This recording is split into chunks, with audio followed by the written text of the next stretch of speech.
김진의 돌직구쇼에 오신 여러분 반갑습니다. 김진입니다. 전 오늘도 저희 돌직구쇼 오픈 스튜디오 앞에 나왔습니다. 공수처가 박지원 전 원장을 선거법 위반으로 기소해야 한다라고 의견을 밝혔습니다. 대선 때 있지도 않은 허위 사실을 유포해서 당시 윤석열 대통령을 비방하려 했던 목적이 확인됐다라는 겁니다. 어떤 내용인지 잠시 후에 상세히 이야기 나눠보겠습니다. 전 비가 오나 눈이 오나 매일 아침 이곳에서 여러분을 기다리겠습니다. 김진의 돌직구쇼 지금 라이브로 시작합니다. 잠깐만요.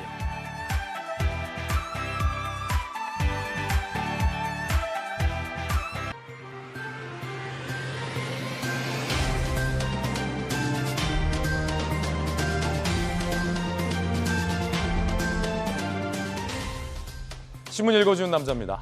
박지원 전 원장이 이런 주장도 했습니다. 문재인 대통령이 내 입을 막기 위해서 국정원장 시켰다라고 말입니다. 생각해보면 그때 당시 문모닝 하는 게 일이었는데 어쩌다 국정원장 된 건지 사실 궁금해집니다. 잠시 후에 이야기 나눠보겠습니다. 오늘 조간신문 4가지 키워드 준비되어 있습니다. 함께 보시죠. 먼저 첫 번째 키워드부터 공개하겠습니다. 첫 번째 키워드는 뭘까요? 바로 이겁니다. 폭락. 동아일보 일면이 쓰고 있는 기사입니다. 뭐가 폭락했다는 건지 함께 보시죠. 미국발 긴축 공보, 코스피 3.5% 폭락했습니다. 세계 증시가 일제히 급락했어요. 우리만 떨어진 건 아닙니다. 블랙 먼데이였습니다. 원달러 환율이 15.1원, 한국 경제, 글로벌 경기 침체 비상등이 켜졌다라는 경고를 동아일보 일면에 보도하고 있습니다. 우리나라뿐만 아니라 아시아의 주요 증시도 다 폭락을 했습니다. 자, 이어서 두 번째 키워드 살펴보겠습니다. 두 번째 키워드는 뭘까요? 바로 이겁니다. 시행령. 여야 사이에 이 시행령을 두고 논란입니다. 정확히 말하면 지금 야당, 민주당에서 추진하고자 하는, 발의하고자 하는 시행령과 관련된 법안 때문입니다. 어떤 법안이고 어떤 논쟁일까요? 함께 보시죠. 국민의힘 내에서는 검수 완박하더니 이제 정부 완박하려느냐라며 반발이 나오고 있습니다. 이른바 시행령 통제법입니다. 대통령 등 정부, 행정부에서 시행령을 발의하는데 이걸 국회가 통제할 수 있게 하겠다라는 법안을 민주당이 당론으로 검토한다라는 움직임이 나오자 윤석열 대통령이 직접 반대했습니다. 위헌 소지 많다라고 말이죠. 잠시 후에 들어보겠습니다. 예를 들어서 대통령이 시행령으로 무언가를 많이 했던 것도 문재인 정부인데 그때는 국회가 시행령을 건들지 않다가 정권이 바뀌니 이 정부의 시행령도 터치하겠다, 손보겠다라는 것이어서 논란이 예상됩니다. 이어서 세 번째 키워드도 살펴보겠습니다. 세 번째 키워드는 뭘까요? 바로 이겁니다. 많이. 중앙일보 8면입니다. 권양숙 여사는 많이 참아야 한다라고 얘기를 했고 김건희 여사는 많이 배웠다라고 얘기했습니다. 두 분이 많이 교감을 한 것 같습니다. 김 여사, 노 전 대통령 묘소를 참배하고 권양숙 여사를 예방했습니다. 권양숙 여사도 반갑게 맞아줬고 김건희 여사도 반가운 분위기 속에서 무려 90분간 환담을 나눴다는 겁니다. 노무현 전 대통령이 살아있었다면 통합을 말했을 것이다 라는 얘기도 대화도 나눴다고 합니다. 두 분이 따로 만난 건 이번이 처음입니다. 잠시 후에 그 장면 살펴보겠습니다. 이어서 네 번째 키워드 살펴보죠. 네 번째 키워드는 바로 이겁니다. 도전! 한국 경제 이면인데요. 도전! 어떤 도전일까? 바로 보시죠.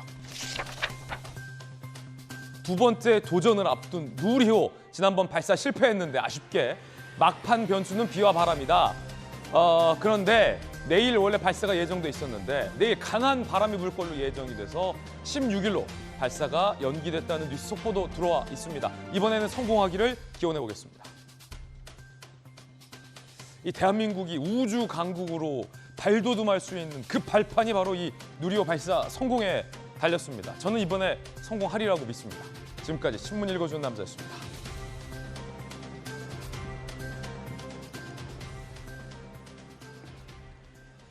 화요일 아침 함께하신 분들 소개해드리겠습니다. 검찰 출신의 젠틀맨 김광삼 변호사님, 윤석열 대통령 당선의 1등 공신 이양수 의원님 나오셨습니다. 부산에서 강한 재선 의원 민주당 전재수 의원, 돌직구의 변호사 손정혜 변호사님 나오셨습니다. 어서 오세요. 잘 오셨습니다. 오늘 저희들이 준비한 첫 번째 이야기의 키워드, 핵심 키워드는 바로 이겁니다.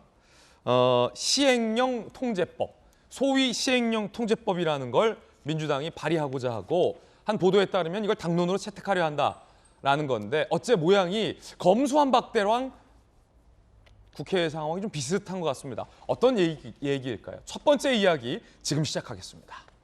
자, 오늘 가장 뜨거운 이야기입니다. 통치법 아니다. 통제법. 윤 대통령 이 와중에 국세청장 임명을 했습니다. 민주당에서 조응천 의원이 발의하고자 하는 이 법안이 여야 사이에 논란입니다. 대통령도 반대하고 나섰고요. 무엇보다 당론으로 채택할 것 같다라는 민주당 내의 움직임도 나오면서 국민의힘에서는 아니 검수완박대랑 똑같지 않냐라는 반발까지 나오고 있습니다. 오늘 아마 가장 뜨거운 뉴스가 아닐까 싶습니다. 함께 보시죠. 자, 그럼 어떤 법안이냐? 이걸 알아야죠. 많은 언론에서는, 많은 조간신문에서는 시행령 통제법이다라고 이름을 붙였습니다. 민주당의 조응천 의원이 오늘 대표 발의할 예정이군요. 국회가 대통령 시행령에 대해서 수정하거나 변경 요구가 가능하게끔 시행령 통제법을 개정해서 추진하겠다라고 하면 대통령이나 정부가 지금까지는 시행령으로서 할 수 있었던 일이 국회의 통제를 받게 됩니다. 급기야 다수 민주당 국회의 반대에 막혀서 봉착해서 못하게 될 수도 있는 거죠. 지금 민주당이 다수니까. 민주당 핵심 관계자. 대다수 의원이 동의하면 당 차원에서 법안 통과를 추진할 수도 있다. 검수완박대랑 모양이 묘하게 비슷합니다.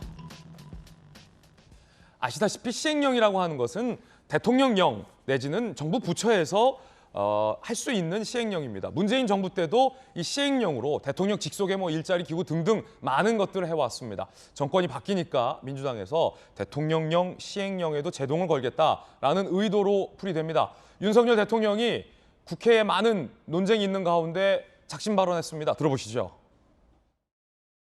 국회법 개정안. 네. 어떻게 생각하시는 거부권 행사하실 거라는 관심이 좀 나오고 있는데 어떤 법률안인지 한번 봐야 되는데 언론에 나오는 것 같이 그 시행령에 대해서 수정 요구권 갖는 거는 그건 좀 위헌 소지가 많다고 보고 있고요. 왜냐하면 시행령의 내용이 예를 들어서 법률의 취지에 반한다 그러면 국회에서는 법률을 더 구체화하거나 개정해서 시행령이 법률의 효력에 위배되면 그거는 무효화시킬 수 있지 않습니까? 윤석열 대통령이 강한 반대했습니다. 삼권분립 정치에 위배되고 국회가 시행령이 마음에 들지 않으면 지금의 권한에서 할 수 있는 방법이 얼마든지 많다. 즉 지금 민주당이 추진하려는 건 국회 정신에 위배된다라는 반대의 목소리를 분명히 한 겁니다. 삼권분립 정신 위배, 대통령실에서는 이렇게 판단하는 것 같아요. 위헌 소지 많다. 헌법 절차 따라야 한다. 국회는 이렇게 작심 발언했고 대통령실의 고위관계자 헌법 107조 시행령 위반 여부 심사 권한은 사법부에 법 만드는 기구가 법 집행도 하고 해석도 하려는 건 헌법 체계에 맞지 않다. 시행령까지 발목 잡기라는 얘기가 나왔어요. 대통령제도 하지 말자는 얘기다. 이건 민주당이 발목 잡으려 추진하는 거다라고 강한 거부감을 나타냈습니다. 오늘 법률가 두 분, 여야 재선 국회의원 두 분을 모셨습니다. 상당히 논박이 강할 것으로 예정됩니다. 일단 국민의힘의 이영수 의원님 어떻게 보십니까? 또 모르는 사람이 아닌 우리 또 잘 아는 조응천 의원이 발의했고 민주당에서는 당론 차원으로 추진하려는 움직임도 보인다라는 거거든요. 어떻게 보세요? 그래서 이제 개인 의원이 저런 것들을 발의할 수는 있다고 봐요. 국회의원 한 분 한 분이 다 헌법적 기관으로서 예.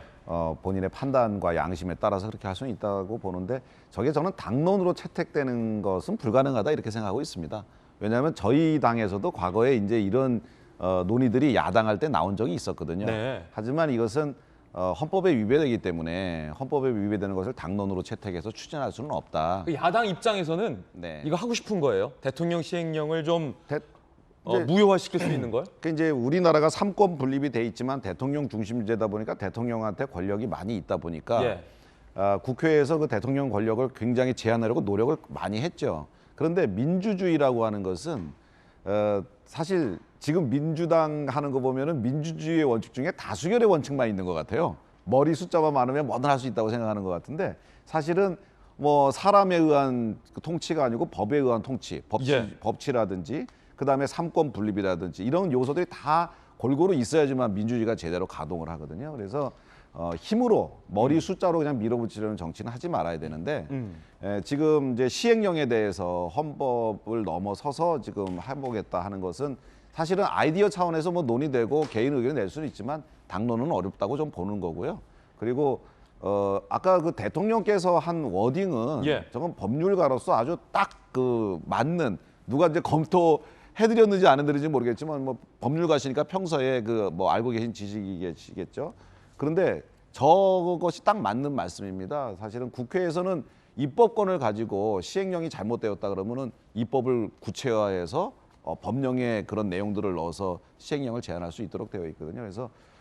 그래서 국회는 현재 주어진 권력 내에서 그 권한을 행사해야지 헌법에 위배가 되지 예. 않지. 그걸 넘어서는 순간 이제 헌법 위반이 되겠죠. 위헌이다. 네. 발목 잡기라 보십니까? 저는 이제 발목 잡기를 넘어서서 그 욕심은 정부 완박이라고 봅니다. 정부 완박이요? 예, 과거에 이제 검수 완박해가지고 검찰 수사권 완전 박탈했는데 이번에 이제 정부의 역할을 완전 박탈하겠다라고 하는 그런 시도로 보이기 때문에 이런 것은 사실 만약에 저 법이 통과가 돼도 국민들이 그 용서하지를 않아요. 검수완박 때문에 사실 이번 지방선거 때 민주당이 피해 많이 받지 않습니까? 왜 이것이 통과되면은 또 다시 국민들한테 엄청난 질타를 받겠죠. 수의 힘으로 왜 본인들이 예. 월권을 하느냐라고 국민들이 굉장히 질타를 할 텐데 저는 민주당이 과거에는 여론을 굉장히 신경 쓰면서 정치를 했었다고 생각을 했는데 요즘 보면 너무 여론을 신경 안 쓰시는 것 같아요. 일본이나 유럽은 가면 다 성으로 돼 있지 않습니까? 근데 우리나라의 뭐 이 경복궁이나 이런 창경궁이나 다 담으로 돼 있어요. 성이 아니고. 우리나라는 창칼로 권력을 쟁취하는 그런 정치가 아니고 여론을 통해서 예. 그 권력을 잡던 이런 그런 문화가 있는 나라기 때문에 국민들의 여론을 무시하고 마음대로 힘으로 무엇인가 하면은 반드시 국민들한테 그 질타를 받고 큰 회초리를 맞게 되죠. 이거는 위헌일 뿐만 아니라 정부 완박이다. 강한 반대. 자, 그럼 민주당의 전재수 의원님, 발목 잡기다, 위헌이다, 정부 완박이다. 국민의힘에서는 강한 반발 나오는데 어떻게 보십니까? 국민의힘이 좀 급한 것 같습니다. 아, 오히려 급하다. 조금 조급하고 성급한 것 같습니다. 왜 그러냐면 민주당은 170석으로 발목 잡기 하는 정당이다라는 이미지와 프레임을 씌우려고 하는 조급함이 만들어낸 그런 논쟁이다 이렇게 생각을 합니다. 왜 그렇게밖에 볼 수가 없냐면 이 법안은 발의도 안 됐습니다. 법안의 내용이 뭔지도 모릅니다. 다만 2015년도에 비슷한 법안이 유승민 2015년도 당시에 박근혜 대통령이 계실 때인데 유승민 원내대표를 통해서 이제 발의가 된 법이 있는데 아마 그 법이지 않을까라는 추측만 가지고서 지금 이렇게 하는 거거든요. 그러니까 발의도 안 돼, 내용이 뭔지도 몰라. 그다음에 당론으로 될지 안 할지 할지 안 할지 논의도 안 됐어. 근데 이런 것을 가지고 벌써 발목 잡기 한다. 예. 정부 완박이다. 이렇게 이야기해 버리면 아니 세상을 이렇게 그 앞서 나가서 살 수 있는 그런 방법이 있는지 저는 정말 이게 의아스럽다는 말씀을 드립니다. 발의도 안 됐다. 아니 그러면 내용이 뭔지도 모르고 뭐 그래 돼 있는 겁니다. 뿐만 아니라 설사 2015년도 법안과 내용을 크게 달리하지 않는다 하더라도 이때도 이미 행정부와 입법부라는 상권 분립이라는 큰 틀 속에서 법률안을 국회가 통과를 시켰는데 그 입법 취지라는 게 있는데 이 입법 취지를 훼손시켜가면서 행정부가 요즘은 이제 행정국가화 현상이라 그래서 입법부보다 우위에 서 있지 않습니까? 예. 그러다 보니까 입법 취지와 다른 시행령과 시행규칙을 행정부가 만듦으로 인해서 입법부의 어떤 입법권을 훼손하는 이런 이제 큰 틀에서 볼 필요가 있는데 그런 차원에서 지난번에 이제 유승민 원내대표께서 발의를 하고 지금 현재 원내대표를 하고 계시는 권성동 의원께서도 그때 당시 찬성표를 던졌습니다. 물론 결론적으로는 박근혜 대통령께서 거부권을 행사해가지고 통과가 안 되긴 했는데 그렇기 때문에 이런 이제 그 논의의 역사가 예. 있는 것이죠. 그리고 민주당이 발목 잡기 하는 거대 야당의 역할은 저희들 하지 않을 겁니다. 예를 들면은 결격 사유가 많았던 국무총리도 저희들 흔쾌히 본회의에서 처리를 했습니다. 동의를 해드렸고 추가 경정 예산안도 문재인 정부가 출범했을 때 첫 번째 추경 예산안을 예. 국민의힘이 그때 당시에 45일 만에 통과를 시켰는데 저희들은 윤석열 행정부의 첫 추경안을 17일 만에 통과를 시켰습니다. 예, 강력 어필. 예, 그렇습니다. 총리도 우리가 해주지 않았냐. 아니, 그럼요. 추경안도 해주고. 그러니까 법안 예. 내용도 몰라, 강력 어필. 발의도 안 돼. 그런데 예. 이걸 마치 저 발목 잡는 야당, 민주당 이 프레임으로 예. 가져가려고 하는 조급함이 예. 좀 있는 것 같아요. 이 그러면 말씀을 드리도록 조홍천 의원이 발의하고자 하는 목적은 이게 공교롭게 시기가 정권 바뀌고 임기 시작하자마자 이 법이 발의가 예고됐는데 발목 잡으려는 의도는 없다. 그 말씀 제가 짧게 좀 예. 드리면 이게 왜 되냐면 지금 이제 법무부에서 인사정보관리단을 만들었지 않습니까? 그런데 법무부의 인사정보관리단은 이거는 정부소집법상 이거는 위법 소지가 많습니다. 왜냐하면 정부소집법상 법무부는 예, 해가지고 어쨌든, 기타 예. 법무에 관한 사항인데 인사에 관한 사항을 법무부가 할 수가 없습니다. 그런데 이거를 시행령을 통해 가지고 인사정보관리단을 만들었거든요. 아, 그에 대한 대응이다. 그럼요. 입법 취지와 전혀 다르게 행정부의 어떤 이 입법 취지를 훼손하면서 시행령을 개정해 가지고 그 법 취지도 알겠습니다. 오게가면서 말하자면 인사정보관리단을 만들었기 때문에 예. 이것은 여야를 막론하고 상권 분립, 그다음에 입법부와 행정부의 어떤 권한에 대한 네. 이런 차원에서 좀 논쟁을 해야지 이게 발목 잡히다 이렇게 가는 것은 너무 앞서 나가는 말씀이다. 시청자 여러분들께서는 어떻게 생각하십니까? 오늘 여야를 대표해서 재선 의원 두 분의 의견이 정말로 극과 극입니다. 이 타이밍을 봐라. 대통령 임기 시작하려고 하니까 딱 발의하는 거 봐라. 이 여당일 땐 안 하다가 라는 게 이제 국민의힘의 입장이고 민주당에서는 한동훈 봐라. 국회를 무시하는 거 아니냐. 국회 권한이다. 라는 게 민주당 입장인 것 같아요. 여러분은 어떻게 생각하십니까? 발목 잡기라고 보세요? 발목 잡기가 아니라고 보세요.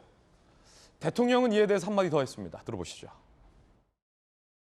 그런 방식으로 가는 건 모르겠지만 시행령이라는 거는 대통령이 정하는 거고 그 시행령의 문제를 해결하는 방법은 헌법에 정해져 있는 방식과 절차에 따르면 된다고 생각합니다. 정부 안박이다. 국회 패싱이다. 여야의 의견 차이도 상당합니다. 검수 안박대란 구도가 좀 묘하게 비슷해요. 국내임 식물정부 만드는 횡포, 정부 안박 시도 중단하라. 민주당 시행령 악용 국회 패싱 막아야 한다. 법무부 인사단은 시행령 꼼수다라고 서로 맞서고 있는 그런 상황입니다. 자, 국민의힘 지도부 이준석 당대표, 권성동 원내대표도 강하게 반대했는데 두 분 이야기 들어보죠. 대통령 출범 초기부터 그 권한을 약화시키는 형태의 어떤 시도를 하는 것에 대해 가지고는 아마 국민들이 또다시 한번 냉혹한 평가를 내리지 않을까라는. 야당이 되자마자 행정부를 통제하기 위한 모든 수단을 강구하고 있습니다. 상권 분립의 정신을 무너뜨리겠다는 것입니다. 거대 의석으로 사사건건 새 정부의 발목을 잡겠다는 다수당의 폭고입니다. 확실한 건 여야 모두 공통점. 확실한 건 이 시행령 통제 법안은 민주당이 지금 다수이기 때문에 이 법안이 발의되고 통과되는 과정뿐만 아니라 그 이후에도 가능해지는 겁니다. 다수이기 때문에. 그거는 확실한 것 같아요. 자, 그러면 이 법안을 발의할 조응천 의원 본인은 어떤 입장일까 들어보시죠. 모법을 위배해가지고 시행령이나 시행규칙, 이 행정입법이 위임 범위를 벗어나가지고 자꾸 제정이 되면 모법이 무력화되지 않습니까? 그렇죠. 그러면 입법 권한이 침해가 되는 거죠. 권성동 원내대표가 상당히 비판을 많이 하더라고요. 뭐 공정 발목 꺾기라고 이렇게 표현하던데요. 국회의 입법권 발목 꺾기는 왜 국회의원이 그런 생각 안 하시고 조홍천 의원도 한동훈 법무부 장관의 인사검증단 이야기를 합니다. 결국 한 장관 때문에 이거 하는 거다라고 얘기를 하지만 그 이면에는 윤석열 정부를 향한 민주당의 강한 견제다라고 볼 수 있을 것 같습니다. 자, 이걸 발목 꺾기 내지는 발목 잡기냐 아니냐의 논쟁까지 이어지고 있는 건데 변호사 두 분의 의견도 궁금합니다. 검찰 출신의 김광선 변호사님 쭉 양당의 정말 치열한 의견들 듣고 있는데 어떻게 보십니까? 일단 뭐 정치적인 언어로는 정부 완박 또는 뭐 발목 잡기, 꺾기 이제 이런 얘기를 하고 있어요. 그런데 잡기보다 좀 더 간 게 이제 꺾기. 그렇죠. 잡기는 못 가게 막는 건데 꺾기는 거기서 한 번 더 꺾어서 아예 이제 못 가게 하는 거. 근데 이런 용어를 떠나서 예. 이제 우리가 법적으로 해석을 하자는 거죠. 네네네. 근데 조응천 의원이 이야기하는 입법 취지를 훼손하는 시행령에 대해서는 견제가 필요하다는 거 아니에요? 예예. 그건 뭐 동의할 수 있는 내용이에요. 내용인데 우리나라가 지금 헌법상 삼권 분립을 채택하고 있잖아요. 그렇죠. 그럼 국회는 법을 만들어야 하고 예. 행정부는 법을 집행해요. 근데 법을 집행하는데 법을 만들 때 구체적으로 다 만들 수가 없어요. 그러니까 위임을 해요. 그러니까 대통령이나 장관들이 시행령이라는 거 만들거든요. 네네. 그러니까 법의 테두리 안에서 시행령을 만들어 가지고 집행을 하는 거예요. 그리고 만약 이 시행령이 문제가 있다랄지 그러면 사법부에서 해석을 하는 거예요. 예. 그러니까 법을 만들고 집행하고 해석하는 기관이 세 곳으로 분리되어 있는 거죠. 우리 저 중학교 때 배우죠. 그렇죠. 삼권 분리. 네. 그런데 국회에서 이제 법을 만들었어요. 그런데 윤석열 정부에서 이 법에 약간 위반할 소지가 있는 어떤 시행령을 만들어서 법을 집행하는데 지금 검수완박법과 관련해서 특히 경계선상에 있는 걸 자꾸 검수완박법을 무력화하려는 시행령을 만든단 말이에요. 그러면 이걸 국회에서 문제가 되면 이건 상위법인 모법에 위반이 된다고 하면 사법부에서 해석하는 게 맞죠. 예. 그 상권분리 취지에 맞죠.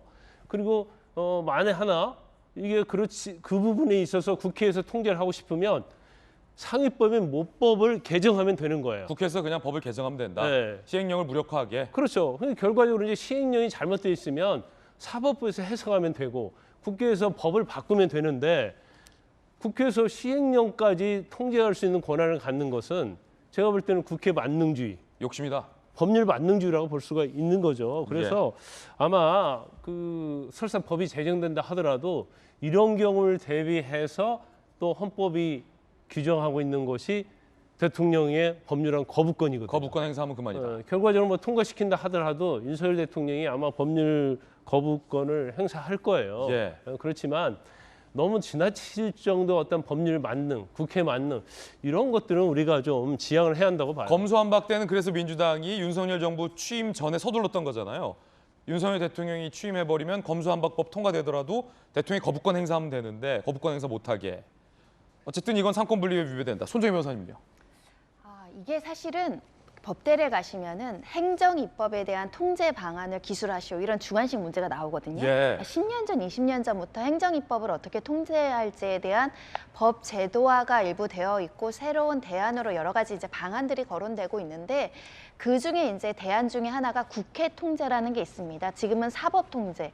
행정입법이 이제 위헌적이거나 법률에 위임된 범위 밖에서 또는 권한을 남용해서 입법이 이제 제정되는 경우에는 대법원에 가면 위헌법률 심판이 제기되는 것이고 헌재 가면 이제 위헌소원이나 이런 것들로 통제가 가능한데 그거보다 더 실효적으로 국회에서 통제하는 건 어떠냐라는 논란과 여러 가지 대안에 대한 논의는 오래전부터 있었습니다.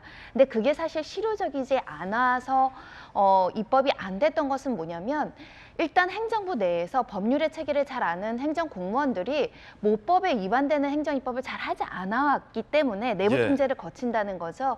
그래서 굳이 국회 통제까지 필요 없지 않느냐 이런 이야기가 있었던 것인데 지금 해묵게 이 논란이 제기되는 시점에서 살펴보면 민주당은 사실은 실효성 없는 입법에 대한 어떤 논란을 자초한 면이 있고 그리고 여기에 대해서 국민의힘은 과민 반응하고 있고 더 나아가선 윤석열 대통령까지 가담함으로 인해서 국민들 입장에서는 좀 소모적인 논쟁이 야기됐다 이렇게 지적해드릴 수 있습니다. 그렇군요. 왜냐하면 국회 통제든 사법 통제든 중요한 건 행정입법이라는 것은 법률에 위임된 범위 밖에서 제정이 되면 위헌입니다. 예. 그건 어떤 식으로든 통제가 될 수 있거든요. 국회가 통제하지 않더라도 행정부 내부에서 통제가 되고 또는 사법 통제가 가능한 영역이기 때문에 지금 민생이 가장 중요한 이 시기에 이 입법을 가지고 여야가 강대강으로 부딪힐 하등의 이유가 없습니다. 하등의 이유가 없다. 예, 그런 면을 좀 지적해드리고 싶고요. 네. 그래서 너무 우리가 이제 정치권에서 과민 반응하지 않았으면 좋겠다라는 말씀을 드릴 수 네. 있는데 행정부의 권한 남용을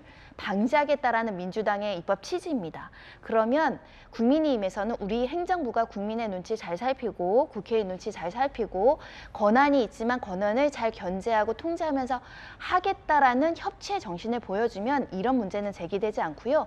민주당도 섣불리 다른 통제 방안이 있음에도 불구하고 논쟁적인 입법을 가져올 타이밍은 아닌 것 같습니다. 타이밍 아니다. 자, 오늘 저희 김진의 돌직구쇼 첫 주제부터 상당히 좀 격조 높은 법과 관련된 수준 높은 토크가 이어지고 있습니다. 상당히 좀 적응이 안 되는 측면도 있고 진행자로서 어쨌든 하지만 우리 시청자들과 국민들은 이 정도의 수준은 다 생각하고 용납하는 수준의 우리 국민들이다. 우리 국민들이 다 지켜보고 있다라는 말씀 드리겠고요. 결과적으로 이 갈등의 근원에는 기저에는 정부를 향한 민주당의 불신, 민주당을 향한 국민의힘의 불신, 국민의힘을 향한 민주당의 불신, 상호 불신이 좀 있는 것이 항상 갈등의 원인이 되지 않나라는 또 생각도 한번 해봅니다. 이 논란 계속될 거로 보입니다. 이런 가운데 여야가 지금 뭐 치열하게 상호 불신 가운데 갈등을 겪고 있는 가운데 청문회 없이 국세청장이 임명됐습니다. 함께 보시죠. 지난달 16일 김창기 국세청장 후보자 인사청문 요청안을 제출했지만 뭐 전혀 청문회가 안 됐죠. 지연됐죠. 원구성 지연에 청문 절차가 아예 진행이 안 된 겁니다. 지난 8일 정부로서는 청문 경과 보고서 재송부를 요청했습니다. 자, 하지만 뭐 청문회가 안 됐죠. 결국 윤석열 대통령은 국세청장을 임명했습니다. 더 이상 국회에 시간을 끌면서 공석으로 둘 수는 없다라는 취지입니다. 그러자 여야가 또 갈등입니다. 민주당과 국민의힘 이야기 들어보시죠. 인사청문회가 도입된 이후 청문회를 거치지 않고 임명된 경우는 없었습니다. 정부와 여당이 짝을 맞추어 국회를 무시하고 있습니다. 윤석열 대통령이 진정으로 국회의 협치를 바란다면 즉각 국세청장 임명을 처리하기 바랍니다. 국민의힘은 민주당의 끊임없이 국회 원구성과 정상화를 촉구했다. 그럼에도 인사청문회 법정 기한이 기약 없이 경과되고 말았다. 김창기 후보자가 인사청문회를 거치지 않는 첫 국세청장이 된다면 그 책임은 전적으로 민주당에 있다는 점을 분명히 밝힌다. 여야가 마찰하고 있는 가운데 오늘 조금 전 윤석열 대통령이 출근하면서 이 문제에 대한 기자들의 질문에 답을 했습니다. 저도 기자로서 이 부분은 매우 긍정적인 것 같습니다. 전임 대통령은 청와대 출입 기자들이 만나려 만날 수도 없었고 역대 대통령도 마찬가지였고 하지만 윤석열 정부 때부터 달라진 건 기자들이 국민들을 대신해서 궁금한 질문을 물었을 때 매일매일 대통령과 만나서 물을 수 있다는 것. 대통령이 답변을 하고 안 하고는 뭐 그다음 문제지만 기자들이 물을 수 있게 허용을 한다는 것. 이거는 확실히 좀 달라진 것 같아요. 긍정적으로 달라진 변화 같습니다. 들어보시죠. 김창기 국세청장 임명 관련해서 민주당에서는 국회 패싱이라고 좀 반발하는 것 같은데 대통령이 생각이 어떻습니까? 글쎄 뭐 마냥 기다릴 수가 없고 다른 국무위원들은 좀 국회가 정상화될 때까지 원구성이 될 때까지 좀 더 차분하게 기다리려고 하는데 이런 뭐 세정 업무는 그대로 계속 방치할 수 없어가지고 부득이하게 인사를 했습니다. 여야 두 분의 이야기도 좀 간략히 들어보겠습니다. 더 이상 기다릴 수 없었다라는 게 대통령 발언이었습니다. 이영수 의원님. 사실 지금 이 인사청문회를 못하는 이유는 원구성이 안 돼서 그런 거잖아요. 그렇죠. 원구성이 안 되는 이유는 민주당이 법사위원장을 국민의힘에게 준다고 약속을 해놓고 약속을 파기했기 때문에 지금 원구성이 안 되는 거잖아요. 그러니까 귀책사유가 민주당에 있는데 민주당이 또 국민의힘이나 정부를 그리고 대통령을 공격하는 것은 아주 이율배반적이라고 생각을 하고요. 그리고 이제 국세청장은 지금 비워둘 수도 없는 자리이고 그리고 이제 그 국세청장 대상 임명되신 분이 이제 계속 국세청에 계셨던 분이잖아요. 그래서 고위공무원단으로 있으셔갖고 그동안 꾸준히 어떤 검증과 이런 것들을 거쳤던 분이기 때문에 민주당도 뭐 양해를 하리라 생각을 하고 이건 임명을 한 거고요. 그 이제 다른 국무위원들은 이제 뭐 외부에 계시다가 오신 분도 있고 그래서 그리고 또 이거 한 번 정도는 민주당이 어떻게 뭐 봐주겠지만 두 번, 세 번 하면은 민주당이 가만히 있겠습니까? 또 난리 나겠지. 그래서 예. 나머지 분들은 나중에 이제 원구성이 되고 기다린다. 되는 대로 이제 하는 것이 마땅하지 않을까 이렇게 대통령께서 생각하시는 것 같고 일단 지금 국세청장은 뭐 그런 저간의 상황 때문에 민주당에서도 양해할 것이다라는 그런 취지 하에 집행이 된 것 같습니다. 양해가 되십니까? 전혀 안 되죠. 전혀 안 된다. 양해할 마음이 없습니다. 우리 이양수 의원께서 그냥 자의적으로 막 해석하는 예. 양해 안 하면 안 될 것 같은 분위기를 만들어 주셨는데 이게요. 4대 권력기관장, 예. 4대 권력기관이라 하면 검찰총장, 국정원장, 국세청장, 경찰청장. 아, 국세청장도 거기 들어가요? 그럼요. 국세청장이 4대 권력기관에 들어갑니다. 그래서 이 4대 권력기관에 대한 인사청문회를 2005년 노무현 대통령 계실 때부터 했거든요.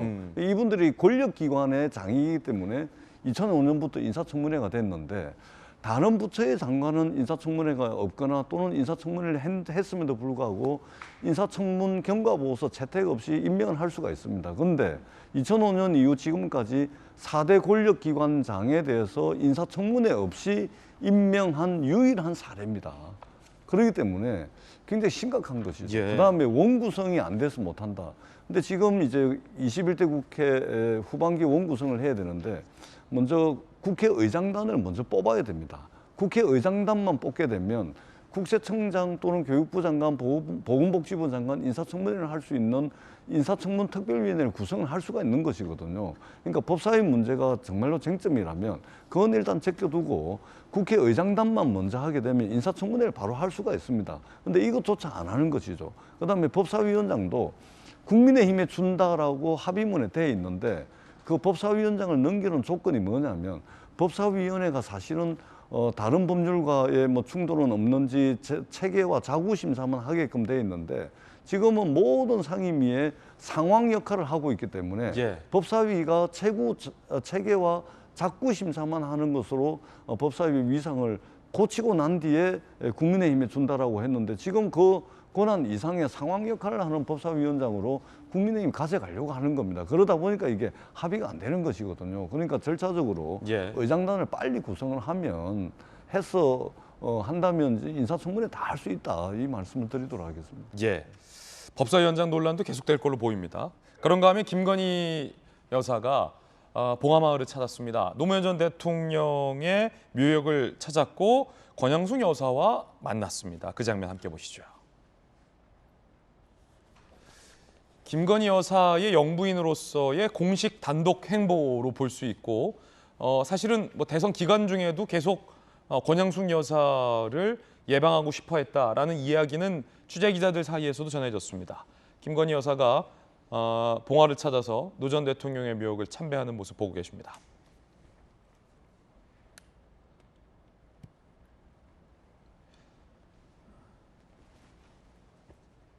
자, 그리고 김건희 여사가 노무현 전 대통령 기념관을 또 찾았습니다. 참배 이후에 이제 기념관을 방문해서 권양숙 여사를 만나기 이전에 이제 행사들을 하는 거죠. 자, 그리고 나서 권양숙 여사를 만났는데 1시간 30분, 그러니까 90분가량 환담을 나눴다고 합니다. 권양숙 여사도 반기는 분위기, 두 분이 이렇게 반갑게 악수를 하고 자, 90분간 환담, 어떤 대화를 나눴을까요? 이렇게 기념사진도 촬영을 했고요. 윤석열 대통령이 힘든 시절 함께 영화 변호인을 보면 눈물을 흘렸다. 검찰총장 때 이제 추미애 장관 등등으로부터 징계받았을 때 그때 말하는 것 같아요. 노무현 전 대통령, 그 이전이겠군요. 영화 변호인이면 그렇죠. 송강호 씨가 주연을 했던 영화 변호인 때니까 윤석열 대통령이 검사에서 한직 발령받았을 때 그때를 의미하는 것 같아요. 노무현 전 대통령이 살아계셨다면 통합의 대통령이 되라라고 말해주셨을 것 같다라고 김건희 여사가 덕담을 건넨 거죠. 윤 대통령이 과거 묘역 참배 뒤 날 찾아오셔서 정말 감사했다. 권양숙 여사가 또 이렇게 고마움을 얘기합니다. 정상의 자리는 평가받고 채찍질 받을 수밖에 없다. 많이 참으셔야 한다. 현충원에서 빗물 닦아주는 모습이 보기 좋았다. 그 장면을 또 권양숙 여사가 기억하고 언급을 합니다. 현충원에서 빗물 닦아주는 모습 보기 좋았다라고 이야기를 합니다. 권양숙, 김건희 이 두 여사의 만남 그 사진도 공개가 됐습니다. 함께 보겠습니다. 손정희 변호사님, 굉장히 화기애애한 분위기였어요. 네. 그리고 90분간 만남이 이어졌다라는 건 상당히 긴 겁니다. 그렇죠. 형식적인 만남이 아니라 실질적인 대화로서 마음을 열고 둘이 이제 대화를 하셨다 이렇게 해석할 여지가 있는 것 같은데요. 저는 굉장히 좋은 모습이라고 보입니다. 우리가 어느 회사에 취직해서 선배가 있으면 경험도 듣고 노하우도 듣고 그리고 어떤 충고나 조언도 듣기 위해 선배를 찾아가잖아요. 예. 한마디로 대통령 영부인이라는 자리에 선배격인 분을 찾아가서 그동안에 있었던 일, 조언도 듣고 경험도 듣고 앞으로 어떻게 하겠다라는 어떤 가르침도 받는 자리였다. 이렇게 해석을 하면 정치권에 이제 논쟁이 될 여지가 없는데 그동안 이런 일을 전임 대통령이나 우리 역사적으로 조금 소홀하다 보니까 진보 진영, 뭐 보수 진영 갈려서 그런 부분들에 대해서 정치적인 이해득실을 계산하다 보니까 이런 모습들이 자주 비춰지지 않았는데 앞으로는 자주 했으면 좋겠고요. 예. 사실 김건희 여사가 요번에 한 번이 아니라 우리 앞 대통령들도 굉장히 많이 계시잖아요. 예. 모두 찾아뵙기를 원합니다. 그게 통합이지 않을까 생각이 들고요. 그게 내조가 아닐까 생각이 드는데 더 중요한 건 통합의 대통령이 되라는 말씀이 있었잖아요. 이걸 실천해야죠. 근데 우리가 오늘 아침에만 하더라도 국회의 원구성이 조금 지연됐다라는 이유로 인사청문회 없이 강행을 하는 부분 이런 것들은 좀 통합이랑 좀 멀게 느껴지거든요. 이 통합의 대통령이 되라는 조언을 깊이 새겨서 이걸 실천하는 모습도 보여줘야 될 것 같습니다. 예. 자, 여야의 뜨거운 논쟁과 김건희 여사의 봉하마을 예방 소식까지 전해드렸습니다. 이번엔 저희가 준비한 두 번째 이야기인데 박지원 전 국정원장의 최근 발언이 논란이 됐고 국민의힘의 하태경 의원은 고소하겠다라고 밝힌 바 있습니다. 아시다시피 박지원 전 원장이 내가 국정원장 있을 때 엑스파일이 많더라. 그거 공개하면 이혼할 국회의원들 많다. 하태경 의원이 발끈하더라. 라고 한 방송에서 얘기를 해서 국정원도 좀 자제해라. 대통령실에서도 그러면 안 된다. 하태경 의원도 고소하겠다라고 반발을 한 바 있습니다. 그런데 여기에 한 가지 이슈가 더 터져 나왔습니다. 두 번째 이야기 시작하겠습니다. 공수처가 박지원 전 원장의 허위 발언은 선거법 위반으로 기소해야 한다라고 검찰에 기소를 요구했습니다. 즉, 박지원 전 원장의 지난 대선 때 행동을 공수처는 다 알고 있다. 이거 선거법 위반이다. 라고 결론을 낸 겁니다. 그리고 박지원 원장의 또 다른 발언이 논란입니다. 자, 그 이야기, 박지원의 입이라는 이야기로 좀 시작을 해보겠습니다. 일단 공수처의 결론은 뭘까요? 선거법 위반이라는 거예요. 허위 발언이라는 거예요. 지난해 대선으로 거슬러 올라갑니다. 9월입니다. 대선 경선 과정 중에 있었죠. 한창 그때 박지원 원장이 조성은 씨와 롯데호텔 몇 층에서 이제 둘이 이제 식사를 하고 그 이후에 뭐 제보 사주를 한 거 아니냐 이런 논란이 인바 있었는데 그때 이렇게 얘기를 합니다. 윤석열 대통령이 윤우진 사건 때 영향력을 행사했고 그 자료를 갖고 있다라고 공개적인 발언합니다. 그러니까 윤석열 당시 후보를 저격을 하죠. 윤우진은 아시다시피 윤석열 대통령의 측근으로 뇌물협의를 받았지만 무혐의 받은 바 있는 검찰 내의 인물.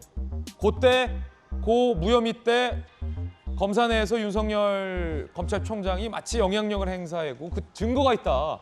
대한민국 국정원장이 이런 얘기를 하니까 그때 대선 때 엄청나게 시끄러웠죠. 윤석열 당시 후보 측에서는 허위 발언이다 라며 공수처에 고발한 바 있습니다. 자, 공수처가 정말 빨리 수사했네요. 아니, 대선 때 이런 건 결과 내야 되는 거 아닙니까? 근데 공수처가 한참 지난 지금 입장을 밝힙니다. 자료가 없음에도 허위 발언을 했다, 박 원장이. 그러니까 그 발언도 사실이 아니고 자료도 없더라. 윤 후보의 명예를 훼손하고 선거에 영향을 미쳤다라고 공직선거법 위반, 허위사실 공표, 명예훼손 혐의로 검찰이 기소해야 한다라고 결론을 냅니다. 지난해 9월 박지원 전 원장의 당시 발언 들어보시죠. 윤우진 전 용산세무서자 문제를 제가 국회에서 맨 먼저 터뜨렸습니다. 자료도 다 가지고 있습니다. 건들지 마라 이거예요. 잘 알고 건드려라 이거지. 국내 정치 개입을 하지 않고 잠자는데 왜 꼬리를 밟아요? 물타기를 해서 박지원 게이트로 만들어 가려고. 그게 되나요? 당시 조성은 씨와의 사적 만남 논란이 불거지자 박지원 원장이 윤우진 때 내가 당신 뭐 했는지 다 알아, 자료도 있어, 건들지 마라고 공개 경고를 한 셈인데, 김광삼 변호사님 검찰 출신이시잖아요. 자료도 다 갖고 있다. 그리고 윤우진 때 영향력 행사했잖아. 이게 허위 사실이고 박지원 원장한테는 정작 자료도 없더라. 이게 공수 결론인 거죠. 저는 이제 저 당시에 한 두 가지의 문제점이 박지원 원장에 있다고 봤어요. 첫 번째는 뭐냐면 그 당시 국정원장 현직이 있었잖아요. 예. 그 현직에 있는 국정원장이 나와서 한참 대선이 진행 중인데 대선에 결정적인 영향을 미칠 수 있는 저런 얘기를 해도 되는지, 뭐 자기가 자료 갖고 있다는 거 아니에요. 근데 저 이 얘기 자체는 당시에 경선 당시에 윤석열 대통령에게 굉장히 불리한 얘기였거든요. 뭐 자료까지 가지고 있다고 하니까 사람들 볼 때는 뭐가 있구나 이렇게 생각할 수가 있는 거고. 근데 두 번째는 그 내용 자체가 허위라는 거예요. 그러니까 예. 지금 공수처에서 검찰로 넘기면서 가장 기소 의견으로 넘긴 부분이 공직선거법 위반의 허위사실 유포거든요. 그 부분에 있어서 자료를 안 가지고 있음에도 가지고 있는 것처럼 얘기를 했다는 거예요. 야, 대단하네요. 근데 자료가 보통 없는데 내가 자료 있어 이렇게 얘기하기 쉽지 않은데, 자료도 없어요? 네, 자료가 없다는 거예요. 근데 그런 말을 어떻게 언론 인터뷰에서 할 수 있는지. 예. 그래서 참 공수처의 어떤 수사 결과를 보면 굉장히 경악을 금치 못하는데, 이분이 사실 정치 구단이라고, 정치에 뭐 김대중 대통령 이후에 몇십 년 동안 정치를 한 분이잖아요. 저는 처음에 국정원장으로 임명됐을 때도 저는 깜짝 놀랐어요. 저런 분이 국정원장 가면 이거 완전 정치로 살아온 사람인데, 국정원장은 뭐 국내 어떤 정보뿐만 아니라 해외 정보와 관련해서도 엄청난 거 알고 있는 사람 예. 아니에요? 어떻게 보면 대통령보다 더 많은 거 알고 있죠. 예. 그러면 추후에 아니면 국정원장 재직하면서 이걸 정치적 목적으로 이용할 생각을 갖고 있을 수도 있다. 바로 엑스파일 얘기하잖아요. 그렇죠. 그러다 보니까 뭐 예. 엑스파일 얘기 나오고, 더군다나 고발사주 의혹과 관련해서도 개입을 했네 안 했네. 더군다나 고발사주 의혹을 제기한 사람과 호텔에서 식사를 몇 번 하고, 그 시점 자체가 고발사주 의혹을 제기한 시점이란 말이에요. 언론 인터뷰하고. 예. 그래서 이 박지원 원장의 어떤 장난이 아니냐, 이제 그런 의심을 들 수 있는 상황이 되었어요. 그런데 최근에 와서도 이제 국정원장 그만두고도 또 자기의 어떤 국정원장의 당시에 알고 있었던 그러한 내용을 가지고 또 정치를 하고 계신단 말이에요. 예. 그래서 일단 뭐 임명부터는 저는 문제가 있다고 생각을 했는데, 향후에 있어서 또 어떤 또 폭탄 발언을 할지, 그게 또 정치권에 좀 회오리가 될 것이다 이렇게 봅니다. 그러면은 공수처가 어쨌든 늦게나마 결론을 냈고, 공수처가 이제 아마 수사를 하는 과정에서 박 원장 쪽에게 물어봤겠죠. 그 자료 갖고 계시다고 그때 얘기했는데 자료 있냐, 제출해봐라. 근데 박지원 전 원장 측이 이제 제출을 안 한 걸로 보이는데, 그럼 검찰이 선거법 위반으로 기소를 하게 되는 겁니까? 그럼 박 원장은 처벌을 받습니까? 선거법 위반을 기소해서 만약 유죄 판결이 나오면 제가 볼 때는 이건 무조건 집행유예 이상의 형이 나올 거예요. 경우에 따라서는 뭐 구속 가능성도 있는 사건이죠. 근데 공수처도 좀 납득할 수 없는 부분이, 공수처에서 우리가 어떤 수사 전문성에서 무능력, 예. 그다음에 정치적 공정성, 중립성에서 얼마나 많이 비판을 받아왔습니까? 그런데 지금 박지원 전 원장에 대해서는 조사하지 않았어요. 서면 조사만 했다고 지금 언론 보도에 나오고 있어요. 이 중요한 사건에 대해서. 예. 그러면 서면 조사 자체는 일반적으로 죄가 인정이 안 되는 것이 명백한 경우에 형식적으로 조사하는 거거든요. 그렇군요. 근데 죄를 인정된다고 하면서도 소환 조사를 안 했어요. 그다음에 이제 고발사주 의혹과 관련돼서도 사실은 불러서 철저히 조사해야죠. 예. 근데 그런 부분 조사하지 않고 그 부분은 무혐의고 뭐 이 부분은 죄가 인정된다고 검찰에 이첩을 한 걸 보면, 야, 서면 갖고 이런 결론 냈으면 박 원장 쪽에서도 반발이 만만치 않겠는데요. 그럴 가능성이 있죠. 그래서 예. 공수처 자체에 이제까지 받아왔던 비판이 계속될 수밖에 없고, 어떤 개혁과 혁신을 하지 않으면 공수처의 어떤 존립에 대해서 상당히 많은 문제가 있을 거라고 봅니다.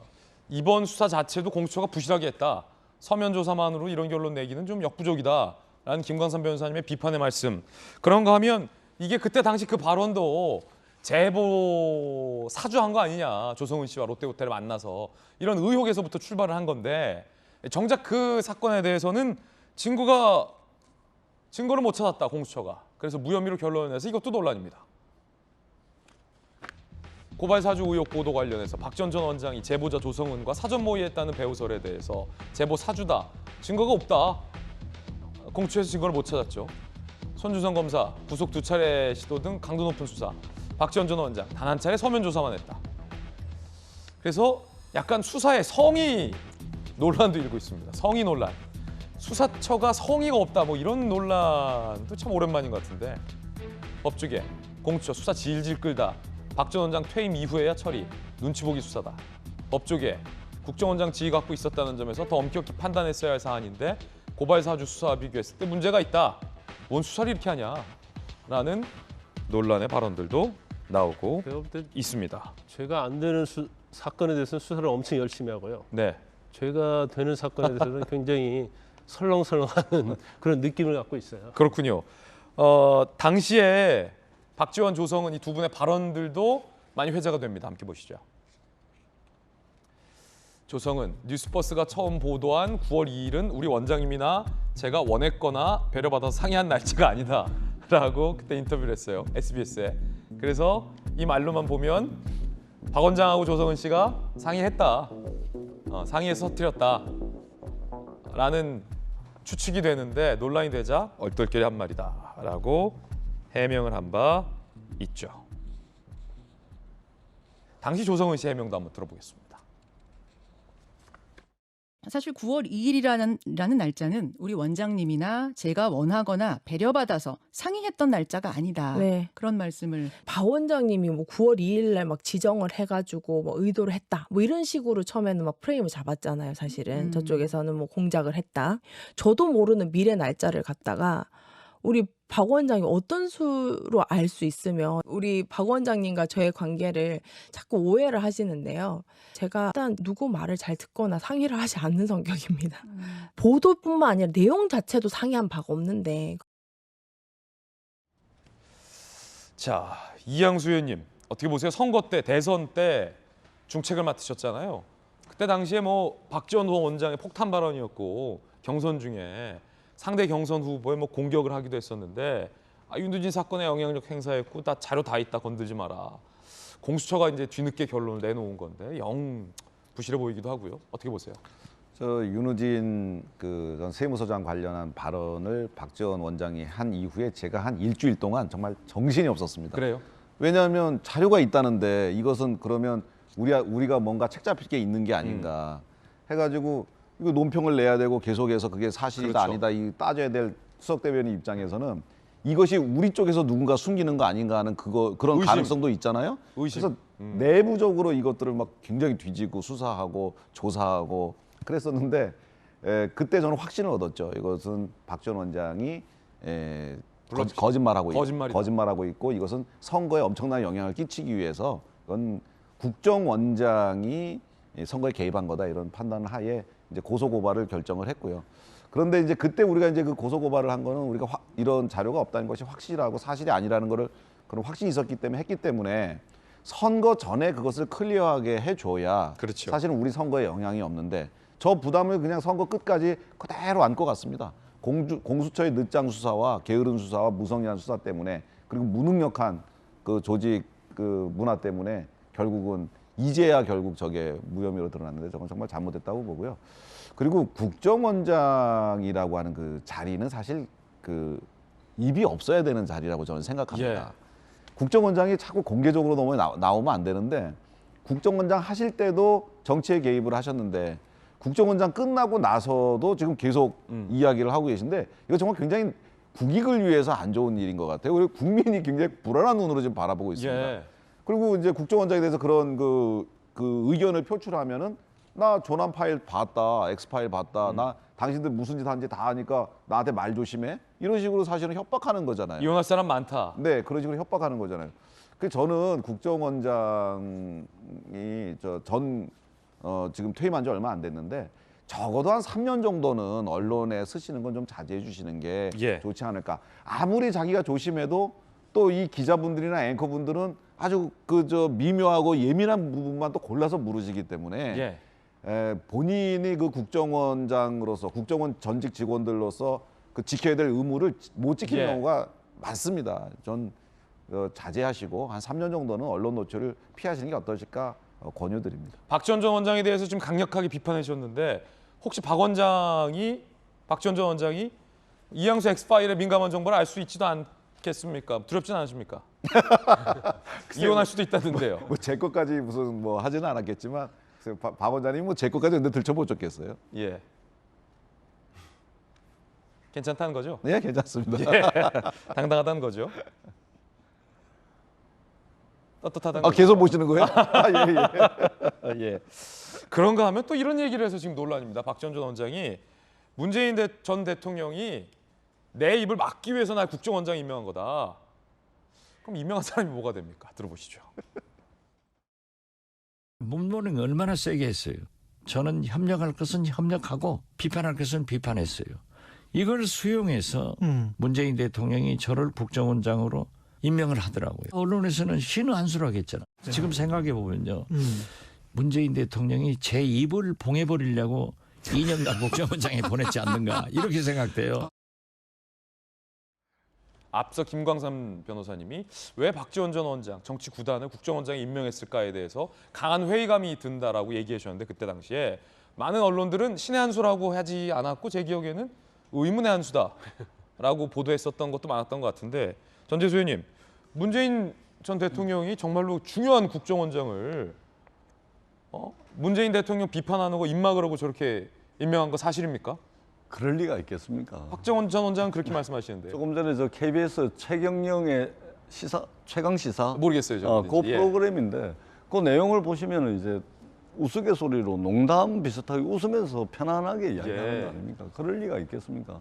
그 당시에 이제 박지원 국정원장을 임명했던 것은 북미 그 싱가포르에서 북미 정상회담 이후에 이제 남북 관계가 뭔가 좀 성과를 낼 듯 하면서도 막 꼬여 있는 그런 상황이었고 문재인 정부 임기가 얼마 남지 않은 그런 상황이었죠. 그렇게 막혀 있고 꼬여 있는 남북 관계를 돌파하기 위한 대통령의 의중이 실린 인사였지 저렇게 뭐 말문을 막으려고 뭐 했겠습니까? 저거는 이제 국정원장을 끝나고 나오고 난 뒤에 이제 여러 가지 소회를 좀 재미있게 그렇게 풀어서 이야기하는 것 같습니다. 그걸 우리가 너무 엄중한 눈빛으로 지금 이제 보려고 하다 보니까 이제 그런 것이고 그러게 하겠습니까? 국정원에 전재수 엑스파일은 없습니까? 없습니다. 없습니까? 확실하게 없습니다. 확실하게 없습니까? 그건 모르죠. 아닌 것 같은데 있는 것 같은데 좋습니다. 이야기 들어봤습니다. 이번엔 저희가 준비한 세 번째 이야기 시작을 할 텐데 여야의 당 내의 이야기입니다. 특히 민주당 내에서 이 수박 논쟁이 끊이질 않습니다.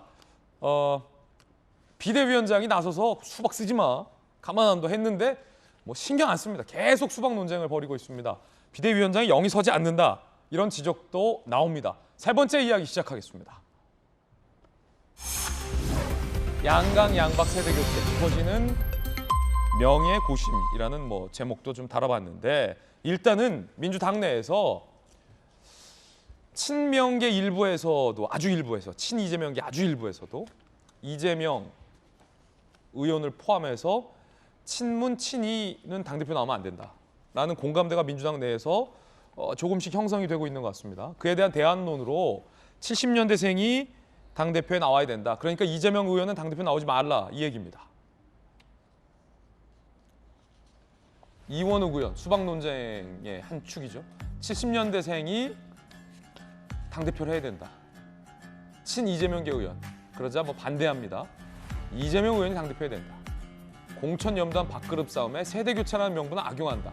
그러니까 이분들은 강한 친명입니다. 이재명 의원 아니면 당대표도 아무도 하면 안 된다. 라는 의견과 70년대생이 좀 해라. 친문, 친 이재명 다 빼고 뭐 이런 반대론이 서로 대립하고 있는 상황입니다. 그 가운데 비대위원장이 수박 용어 쓰지 말라라고 강력 경고를 했는데 수박을 수박으로 하지 그럼 호박이라고 하냐라는 강한 비토의 발언이 나왔습니다. 이러면 비대위원장의 영이 어떻게 되겠습니까? 우상호 의원 앞으로 수박 단어 쓰는 분 가만 안 놔두겠다라고 사실은 우상호 비대위원장이 계파를 초월해서 그래도 민주당 내에서는 그래도 말이 통하는 선배 의원 중에 한 분인데 강력하게 경고했거든요. 우리 봤잖아요. 다 들었잖아요. 그랬더니 일단 민주당 권리당원 게시판에 비대위 시켜놨더니 또 X소리 한다. 우 위원장도 수박이 너도 수박이다. 뭐 이런 조롱. 지금부터 우상호 집중 폭격 대상이다. 왕수박이다. 수박 척살해라. 조롱의 글들이 권리 당원들만 쓸 수 있는 게시판이에요. 마구마구 쏟아집니다. 왕수박이다 이거죠. 급기야 친이재명계 현근택 대변인. 이 정도 비난 견디지 못하면 의원 자격 없는 거 아니냐. 양문석 전 경남지사 후보였죠. 수박을 수박이라 말하지 못하면 호박이라고 하냐. 계속 수박 쓰겠다는 겁니다, 이 두 분은. 결국 비대위원장이 뭐라 하든 말든 친이재명계 의원들과 친이재명 지지자들은 이낙연과 그의 의원들은 수박이다라고 조롱을 계속 하고 있는 모양새입니다. 손정희 변호사님, 우상호 비대위원장이 강력 경고했는데 계속 아랑곳하지 않아요? 뭐 현근택 대변인이나 양문석 전 지사나 계속 수박 너도 수박 왕수박 이러고 있는데 그러면 우상호 비대위원장이 뭔가 행동을 보여줘야 할 때 아닙니까? 강력 뭐 가만두지 않겠다고 했는데. 어제도 수박 농사 짓는 분들이 불쾌할 거다 이렇게 말씀드렸는데요. 당내에서는 당분간은 해소되지 못하는 갈등이 계속 분출될 것으로 예상되는 상황인 것 같습니다. 당내 당권 경쟁이 뭐 8월까지 계속 지속돼야 되다 보니까 이 수박이라는 단어가 문제가 아니라 왜 다양한 정치적인 표현의 자유를 억압하느냐는 측인데 사실 그 내면에는 당권 경쟁이 있는 거고 권력 다툼이 있다라고 보여서요. 서로 정파적으로 싸움을 할 수밖에 없는데 애꿎은 수박 가지고 지금 논란을 제기하고 있어서 일반 국민들은 좀 안타까운 심정을 말씀드리는 거고요. 치열하게 싸울 땐 싸우는 건 좋지만 치열하게 싸운 그 결과물이 그래도 국민들한테 어떻게 보면 신선하고 새로운 모습, 혁신으로 다가와야 되는데 싸우기만 하고 잡음만 들리다 그칠까 봐 우려가 됩니다. 자, 전재수 의원님. 우상호 비대위원장이 강력 근거했는데도 불구하고 현근택 변호사나 양문석 전 후보 같은 경우는 수박을 수박이라고 부르지 뭐로 부르냐. 수박 조롱도 못 견디면 의원도 아니다. 이런 식의 발언들 계속 나오고 있는데 징계해야 되는 거 아닙니까? 안 합니까? 겁이 없네요. 예. 겁이 없네. 그러니까 우상호 우리 비대위원장께서 가만두지 않겠다라고 예. 했으니까 가만두지 않을 겁니다. 좀 지켜봅시다. 전재수 의원님 어떻게 해야 된다고 보십니까? 저는 우상호 비대위원장의 조치를 한번 지켜보도록 하죠. 조치를 해야 된다라는 입장이세요? 가만 안 둔다 그랬으니까 네. 가만두면 안 되겠죠. 이양수 의원님 어떻게 보십니까? 저는 저 우상호 비대위원장이 맨 처음에 앉을 때부터 우상호 비대위원장님이 가셔갖고 이게 안정화가 될까 하는 좀 그런 의문이 드는 그런 생각을 했어요. 왜냐하면 우상호 의원님이 굉장히 합리적이고 차분하고 그다음에 그 상황에 맞는 그런 조치를 취하실 만한 분이지만 지금은 사실 굉장히 비상한 상황이거든요. 완전히 나눠갖고 양분돼서 싸우고 있고. 그런데 그 싸우는 이유도 사실은 그냥 그 맹목적으로 자기들의 그 지도자, 자기들이 좋아하는 이제 이재명 후보라든지 또 뭐 이낙연 뭐 이런 분들을 중심으로 해서 이렇게 그냥 이유 없는 투쟁을 계속 하고 있는데 예. 저는 그 기저에 더 큰 문제가 도사리고 있다고 생각합니다. 사실은 지금 민주당의 가장 큰 문제가 되는 분들은 사실 그 586 운동권 출신들이 아닌가 생각이 들어요. 586 운동권들이 사실은 일찌감치 민주화의 그 공을 인정받아서 원내 진입을 해서 오랫동안 지금 뭐 4선, 5선 이렇게까지 해오시고 계신데 당의 어떤 민주화라든지 어떤 이런 것들 뭐 이런 것보다는 처음에는 기여를 충분히 했었습니다. 뭐 민주화라든가 이런 건데 지금은 어떻게 보면은 계속해서 세력 다툼과 이런 거에만 너무 골몰하고 계시고 권력을 뭐 이렇게 쟁취하고 이런 것에 대한 능력만 탁월해지시는 것 같아요. 점점. 그래서 저는 민주당이 건전한 정당으로 살아남으려면 한번 그 586 운동권을 한번 걷어내는 그런 세대 교체를 한번 해야 되는데 그 노력을 과연 우상호 위원장도 본인도 그 세력 내에 있는 분인데 과연 할 수 있을까 하는 생각이 들었고요. 지금 민주당 내에서 일어나는 좀 새로운 신진 세력의 등장, 그 세대 교체, 권력 교체, 당내에 그런 움직임이 있는데 과거에 우리 민주당에서 조금박해 이 네 분이 상당히 합리적인 발언이라든가 쓴소리를 많이 했었죠. 그래서 뭐 금태섭 의원 같은 경우는 쫓겨나기도 했지만 아직 조응천 그다음에 박용진 의원, 김혜영 의원 이렇게 세 분들 남아 계신데 그런 분들이 원내든 원내외든 그런 논의들을 계속 좀 증폭시켜서 지금 당의 어떤 그 오래된 고인물이 돼버리는 민주당을 고인물이 되게 만들어서 이렇게 썩게 만드는 그런 분들을 좀 드러내는 것이 좀 발전적이고 미래지향적이지 않나. 좀 물론 힘든 일이긴 합니다. 그리고 파격적인 일이기도 하기 때문에 할 수 있을지는 없을지 모르겠지만 제가 보는 관점은 그렇습니다. 공교롭게 이제 박용진 의원하고 김혜영 전 최고가 70년대생이네요. 네. 그리고 조금박해의 조홍천 의원은 70년대생은 아니지만 친이재명계 의원으로 분류가 되는데 얼마 전 인터뷰에서 70년대생이 당대표 해야 된다라는 의견에는 또 친이재명계 중에서는 굉장히 드물게 조홍천 의원은 또 호응을 하기도 했습니다. 어떻게 되는지 좀 한번 지켜봐야 될 것 같습니다. 수박 논란에 대해서 이상민 의원이 쓴소리를 했습니다. 쪼잔하다는 겁니다.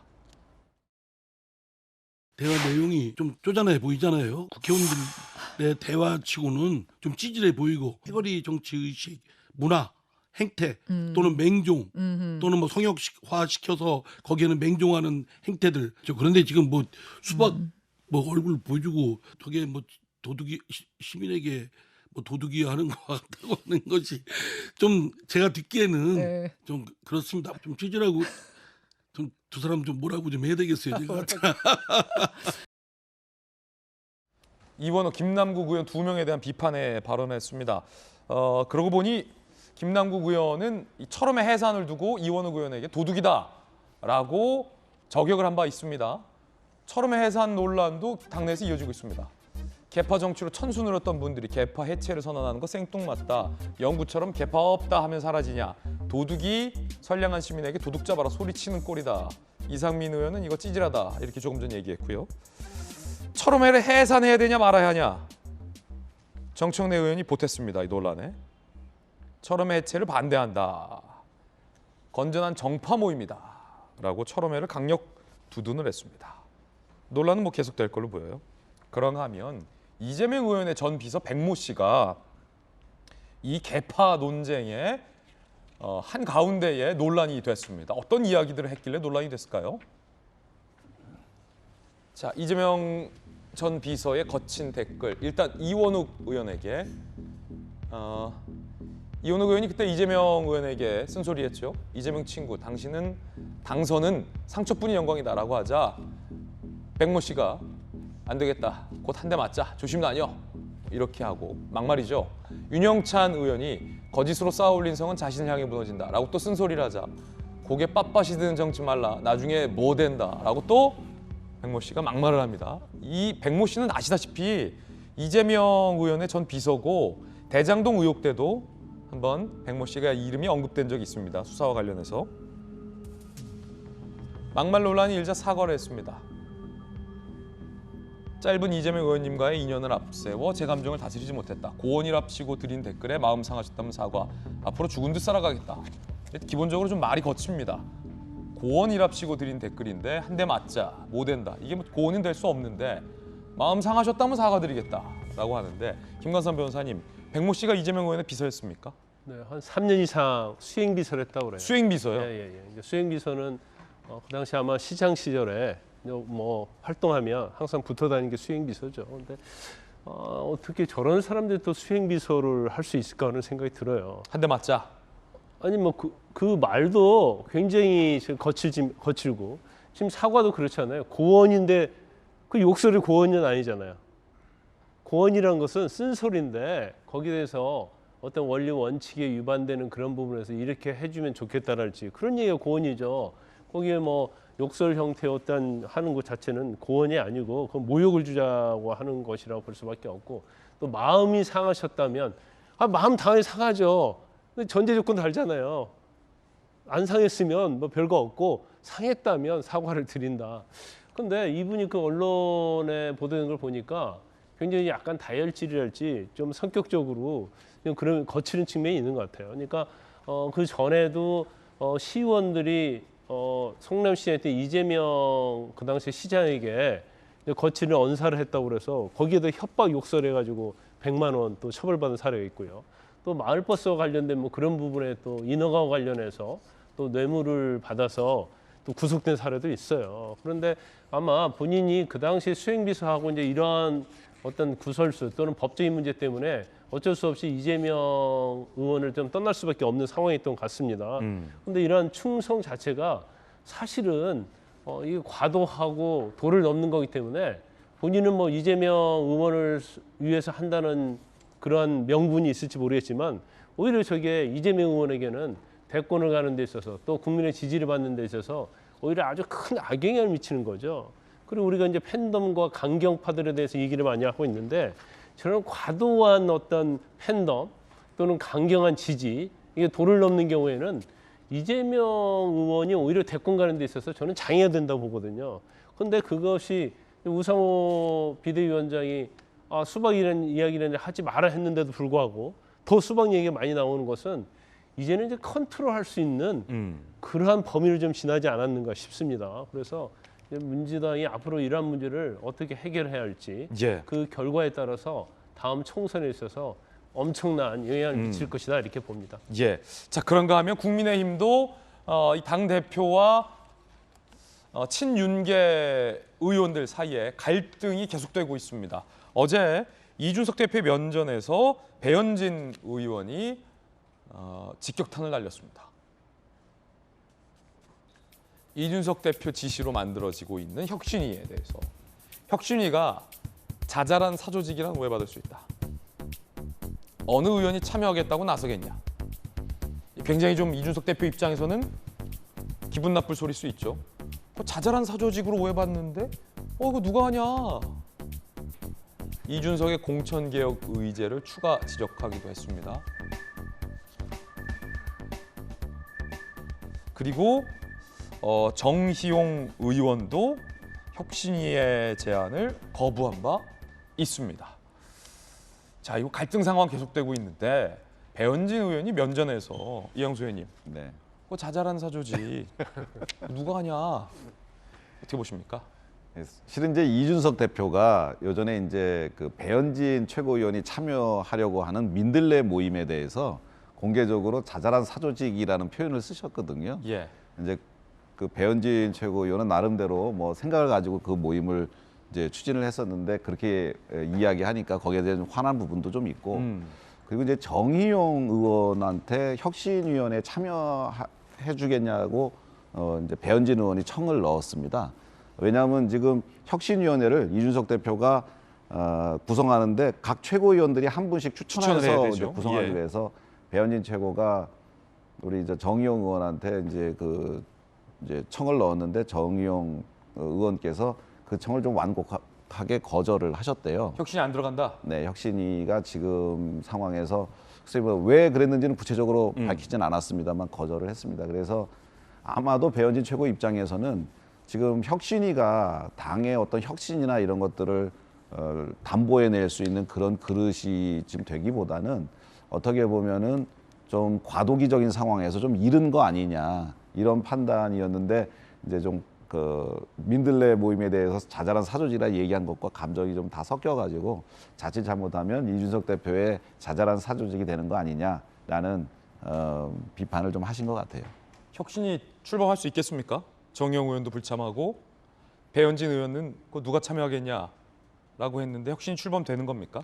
그래서 이제 사실 그 혁신이라고 하는 것은 뭐 시와 때를 가리지 않고 계속해서 열심히 해 나가야 되는 거기 때문에 이준석 대표가 선거에서의 승리 이후에 또 앞으로도 혁신을 해 나가자는 차원에서 출범을 좀 시키려고는 했습니다만 동력을 얻기가 사실 조금 어려운 상황이 있습니다. 왜냐하면 보통 혁신이라고 하는 것이 당의 공천 시스템이라든지 그래서 새로운 인물을 어떻게 들여와서 어떻게 성장하게 만드는지 뭐 이런 것들 인재 영입이라든지 이런 부분들이 주로 되는 건데 당원 당규 개정이 물론 다 뒤따르겠지만 그런 건데 지금 사실은 차기 당대표가 공천을 하게 되거든요. 그래서 차기 당대표한테 그 사실은 그런 권한들이 주어지기 때문에 지금 만들어도 나중에 다시 또 논의를 한 번 더 해야 되는 그런 상황이기 때문에 좀 이른 거 아니냐라는 그런 이야기가 있어서 그래서 사실 의원님들의 관심도라든가 이런 것도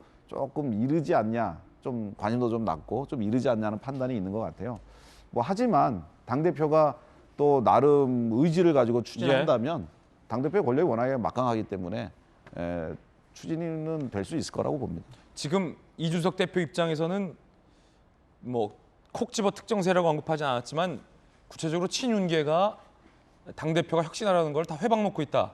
이렇게 좀 생각하는 것 같고, 왜냐하면 장제원 의원 주도로 만들려 했던 민들레에 배현진 최고가 가담했었고, 또 그 민들레, 그러니까 친윤계 의원 모임으로 알려져 있는 거기에 또 정의용 의원이 이름이 언급되기 때문에 이준석 대표는 좀 젊은 당대표가 좀 뭐 개혁하려고 하는데 그 친윤석열계 의원들이 뭐 이렇게 회방 놓냐, 이렇게 좀 불만을 갖고 있는 것 같아 보이는데 어떻습니까?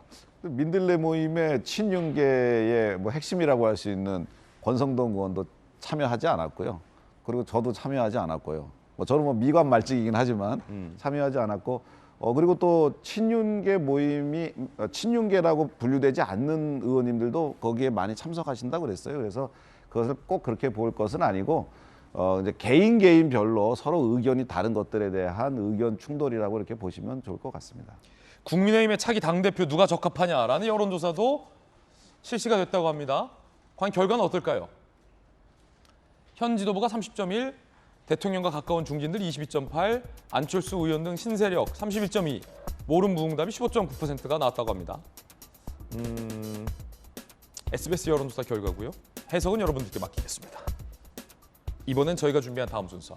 뜨거운 뉴스 두 가지 준비되어 있습니다. 첫 번째 소식, 어떤 소식일지 바로 보죠. 오늘 핫투입니다. 첫 번째, 백운규 전 장관 블랙리스트 의혹과 관련해서 검찰이 또 구속영장을 청구를 했습니다. 이번엔 과연 어떻게 될까요? 검찰의 시각은 이렇습니다.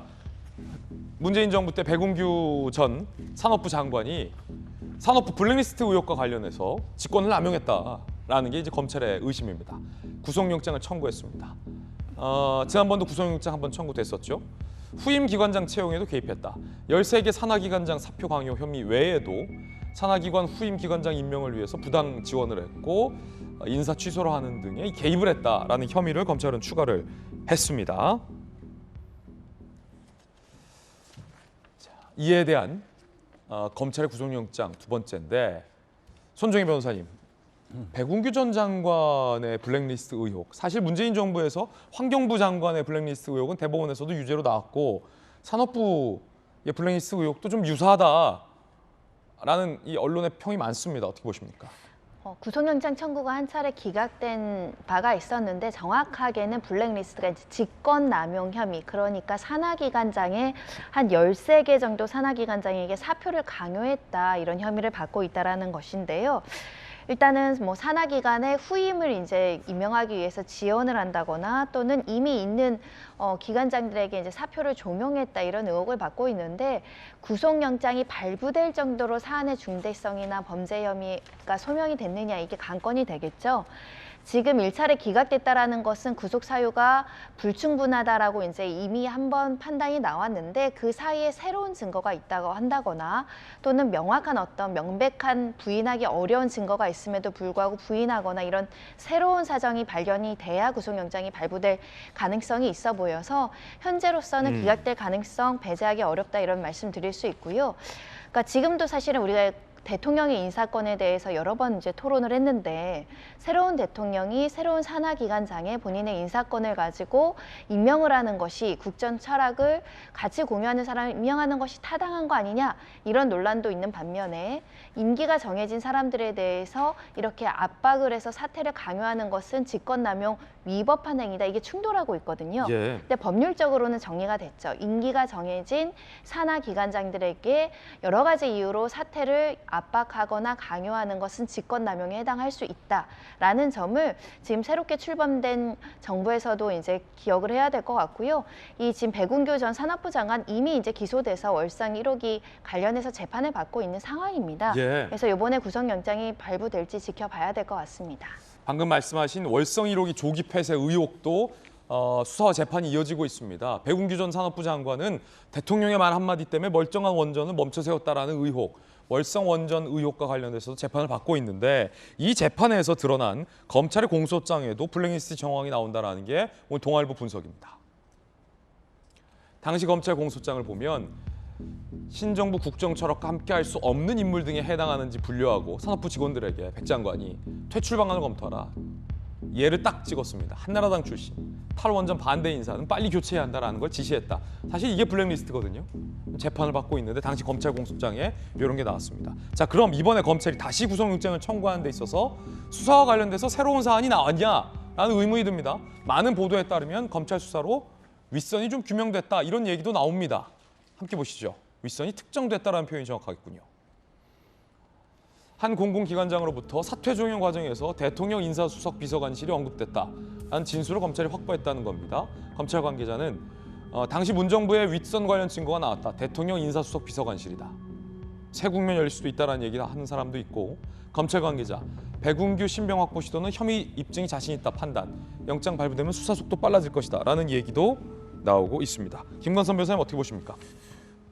일단 아마 그 검찰에서 굉장히 증거 자료를 많이 갖고 있을 거예요. 왜냐하면 이제 언론에 보도된 내용을 전체적으로 종합해서 본다 하더라도 산업부 직원들 있잖아요. 또 이제 박모 국장이 직접 호텔에서 만나서 사퇴를 이제 종용하고 이런 것들이 굉장히 많이 보도가 되고 있고, 그러면 사실은 증거에 있어서 별 문제가 없지 않나 그런 생각이 듭니다. 물론 이제 영장이 청구됐고 영장이 발부된 것과는 또 별개일 수도 있어요. 왜냐하면 이거 자체가 개인의 어떤 사적인 어떤 이익을 위해서 한 게 아니고 정부의 어떤 탈원전 정책과 관련해서 사퇴를 종용하고 그런 문제가 있었기 때문에 구속식 영장 발부는 지켜봐야 하겠지만, 내용을 전체를 보면 상당히 이제 심각한 직권남용에 해당이 되고 이제는 선례가 있잖아요.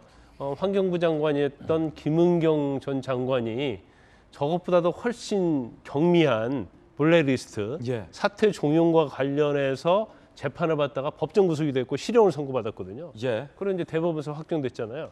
근데 이제 환경부에 비해서 산업부는 산업기관이 굉장히 많습니다.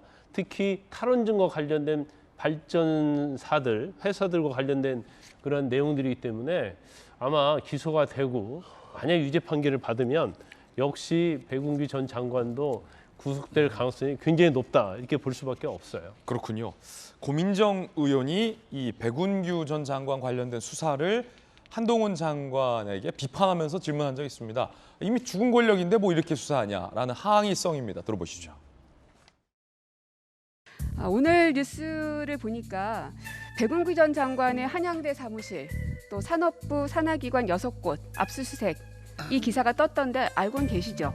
굉장히 빠른 속도로 진행이 되는 것 같네요. 그 사건은 사실 몇 년 된 사건이라서요. 빠른 속도라고 말씀하는 것보다는 굉장히 늦게 진행된 거다라고 표현하는 게 더 정확할 겁니다. 정치 검사, 정치적 수사 다시 진행되는 것 아닌가라는 시선들도 존재합니다. 하지만 죽은 권력에 대해서도 엄격하게 수사하겠다는 의지는 갖고 계시겠죠? 죽은 권력이요? 네. 끝난 권력이니까요. 수사는 그게 당사자가 누군지 이름 가려도 똑같아야 한다고 생각합니다. 그래야 하는 게 저희 그 검찰의 임무고요. 그러면 살아있는 권력에 대해서는 어떻게 하실 겁니까? 사건이라는 것이 어떤 범죄를 전제로 하는 것이죠. 범죄가 있으면 범죄를 한 주체가 강자든 약자든 관계없이 공정하게 해야 되는 게 민주주의의 기본이라고 생각합니다. 민주당에서는 정치 보복을 알리는 신호탄이다라는 입장도 나왔습니다. 민주당 입장 들어보시죠. 정치 보복의 출발을 알리는 신호탄입니다. 정치 보복 수사의 최종 종착지가 문재인 대통령과 전 청와대라는 것을 전 국민이 알고 있습니다.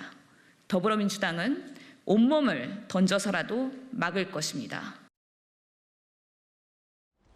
그런가 하면 이것과 관련해서 국민의힘의 권성동 원내대표는 탈원전 때문에 불가피하게 전기요금이 인상될 걸 문재인 정부가 알면서도 이걸 일부러 쉬쉬했다. 전기료 관련 사실을 은폐했다라고 주장을 했습니다. 들어보시죠. 문재인 정부가 탈원전 정책에 따른 산업통상자원부의 보고서를 묵살했었다고 합니다. 2030년 전기료 인상률이 40%에 육박할 것으로 추정했습니다. 이를 무시하고 전기 인상률은 없거나 미미할 것이라고 홍보했습니다. 하지만 정권 말기에 전기요금 인상을 발표하며 탈원전 비용을 새 정부에 떠넘겼습니다. 한편 청주 사드 기지 근처 전자파를 측정하고도 그 결과를 공개하지 않았습니다. 정부가 정한 유예 기준의 2만 분의 1에 불과했습니다. 국민을 속인 것입니다. 거짓으로 쌓아 올린 성은 자신을 향해 무너질 것입니다. 자, 백운기 수사를 비판하는 야당의 입장과 전기료도 묵살하지 않았느냐라는 국민의힘 원내대표의 의견 들어봤습니다. 뜨거운 소식 함께하고 있습니다. 두 번째 소식 공개하죠.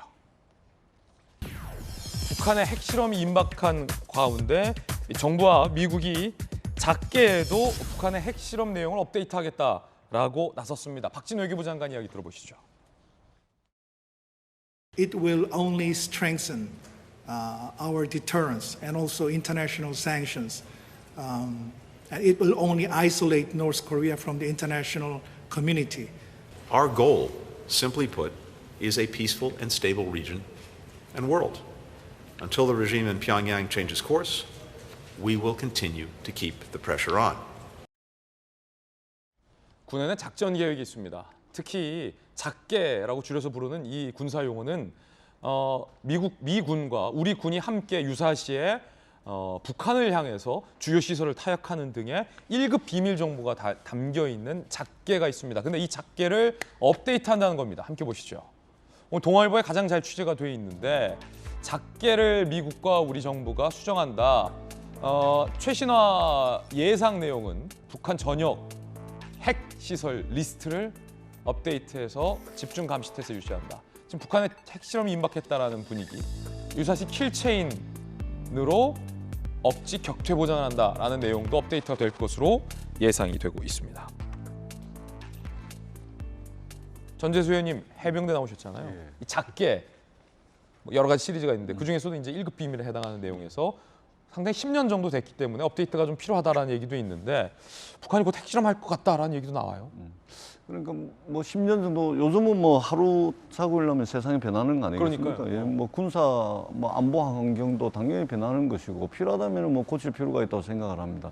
근데 좀 우려가 되는 것은 북한이 엊그제 무슨 회의를 했지 않습니까? 예. 무슨 전원회의인지 뭔가를 해가지고 이제 대적 싸움을 하고 대적 투쟁을 하겠다. 뭐 이런 식으로 이제 강대강 전략을 이제 대내외적으로 이제 그 공포를 한 거 아닙니까? 그다음에 우리 윤석열 대통령께서도 원점 타격을 이제 말씀을 하시거든요. 원점 타격이라는 것은 이 무기가 날라온 그 위치는 물론이고 그 뒤에 이제 병참, 뭐 무기 기지, 그다음에 지휘소까지 다 타격을 하는 것이 원점 타격인데 이렇게 되면은 정말로 이게 이 한반도 주변에 뭔가 전쟁의 먹구름이 밀려오고 있는 거 아니냐. 지금 너무 강대강으로 가는 거 아니냐. 이제 이런 국민들의 우려와 불안이 있습니다. 그렇기 때문에 어떤 식으로든 한반도에서 전쟁은 안 된다. 이런 대원칙 속에서 우리가 북한의 무력 도발에 대해서는 단호하게 대처하면서 한미동맹을 견고하게 해가면서도 우리가 이 전쟁만큼은 안 된다라는 대화와 어떤 타협, 이 부분도 조금 좀 이제 정부 차원에서 강조될 필요가 있지 않은가. 어떤 형식이든 전쟁은 안 된다. 국민의 생명과 재산 안전만큼은 한반도에서 반드시 지켜야 된다. 이런 것들도 조금 좀 강조될 필요가 있지 않겠나 이렇게 생각을 합니다. 예. 자, 저희들은 60초 광고 보고 돌아오겠습니다. 잠시 후에 뵙죠. 오늘 저희가 준비한 소식 모두 다 전해드렸습니다. 저희 내일 아침 8시 50분에 더욱더 풍성한 소식 들고 인사드리겠습니다. 오늘 하루는 분명 어제보다 나을 겁니다. 좋은 하루 되십시오. 고맙습니다.